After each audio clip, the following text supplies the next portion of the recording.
Hello साथीहरू नमस्ते welcome to my mini blog. आज चाहिँ हामी तिनजना फ्यामिली भएर कालिका मन्दिर जाँदैछौँ।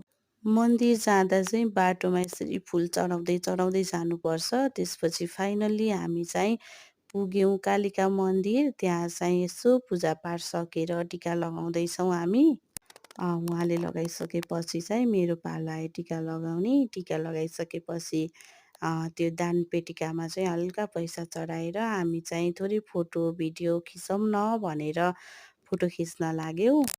मन्दिर गइसकेपछि फोटो भिडियो नखिच्ने भन्ने त हुँदैन। त्यसपछि हामी हल्का-फुल्का फोटो खिचेर नरिवल फुटाउन गयौँ। नरिवल फुटाइसकेपछि चाहिँ हाम्रो यताको पूजा चाहिँ पहिला सक्न पर्दो रहेछ। हामीले चाहिँ परेवा पनि उडाउने भनेका थियौँ। हामीले चाहिँ 2 जोली परेवा उडाउने भनेका थियौँ। पहिला यताको पूजापाठ सकिसकेपछि बल्ल चाहिँ परेवा उडाउन मिल्दो रहेछ। त्यही भएर हामीले परेवा किनेर 2 जोली परेवा किनेर अनि यता पुजारी बुवासँग के को लागि हो भन्नुहुँदो रहेछ। हाम्रो चाहिँ भाक्कल थियो। भाक्कल फर्काउन गएका थियौँ। परेवा पूजा गरिसकेपछि हामी यता कालिका मन्दिर अगाडि आएर चाहिँ परेवा उडाउन आँटेका छौँ। उहाँको चाहिँ भिडियो छ साथीहरू। मेरो चाहिँ भिडियो गरिदिनु भएन छ उहाँले।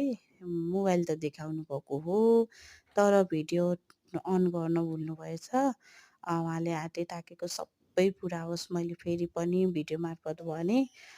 परेवा बिचरा त्यति राम्रोसँग उडेको थिएन, थुनेर राख्नुभएको थियो। त्यसपछि हामी चाहिँ खाना खाएर अनि गाडी भनेर एकछिन त्यो लामो पुलतिर घुम्यौँ। त्यसपछि घरतिर फर्किँदैछौँ। मेरो हस्बेन्ड चाहिँ गाडीमा एकदम निदाउनुहुन्छ। मेरो बाबुलाई चाहिँ झेलको सिट चाहिएर बाबाको काखमा छ। कुरा यति नै हो साथीहरू। लाइक, कमेन्ट, सेयर गरिदिनु होला। Thank you.